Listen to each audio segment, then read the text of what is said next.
कोल्हापूरच्या पवित्र भूमीवर अनेक देवी देवतांचे पदस्पर्श झाले आहेत. त्यामुळे कोल्हापूर जिल्ह्यात अनेक पवित्र तीर्थस्थान निर्माण झाली आहेत.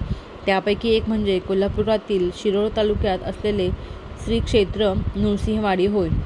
दत्तात्रेयांचा दुसरा अवतार म्हणून ओळखल्या जाणाऱ्या नृसिंह सरस्वती स्वामींनी आपल्या तीर्थाटनात नृसिंहवाडी येथे वास्तव्य करून ही भूमी पावन केली आहे.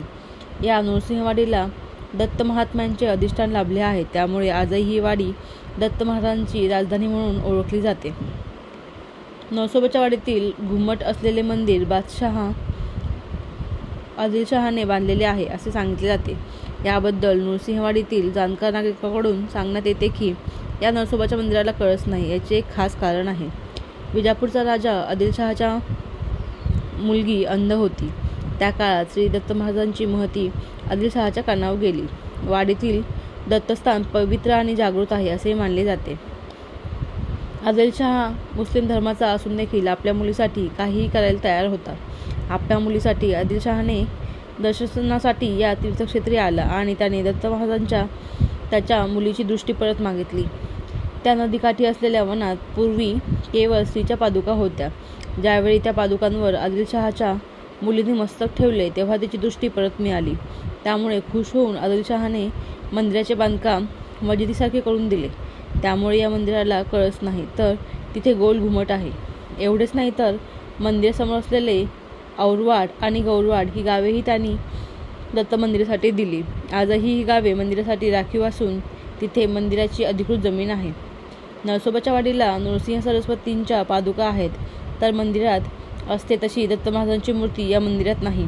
इथे असलेल्या दत्त पादुकांची दररोज महापूजा होते. दूध, दही, तूप, मध, साखर या पवित्र जिन्साचे पादुकांना दररोज स्नान घालण्यात येते. त्यानंतर फुलांनी अत्यंत सुरेख अशी सजावट करून त्यावर शाल पांघरली जाते. ही महापूजा भाविकांना दूर बसून पाहता येते.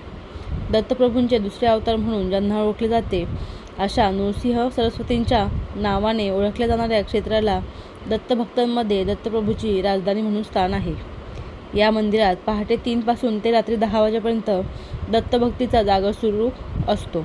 काकड आरती होते. पंचामृत अभिषेक, महापूजा, पवमान पठण, धूपदीप आरती, दत्त जागरात होणारा पालखी सोहळा आणि शेजारती असा नित्यक्रम असतो. 1367 मध्ये कारंजा येथे नृसिंह सरस्वतीचा जन्म झाला.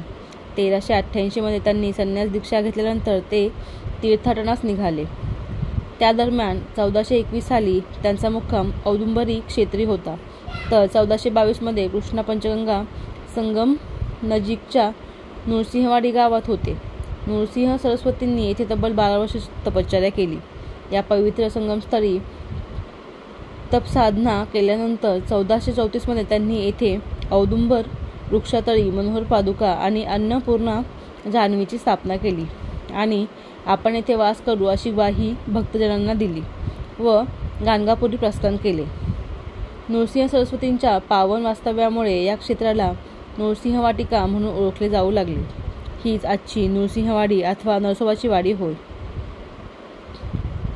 कृष्ण पंचगंगेच्या तीरावर असलेल्या या मंदिरात महापुराचे पाणी पादुकांना स्पर्श करते तेव्हा त्या प्रचंड वेगवान पाण्याच्या प्रवाहात दक्षिणद्वाराचं पुण्य घेण्यासाठी भाविक मोठ्या संख्येने येतात.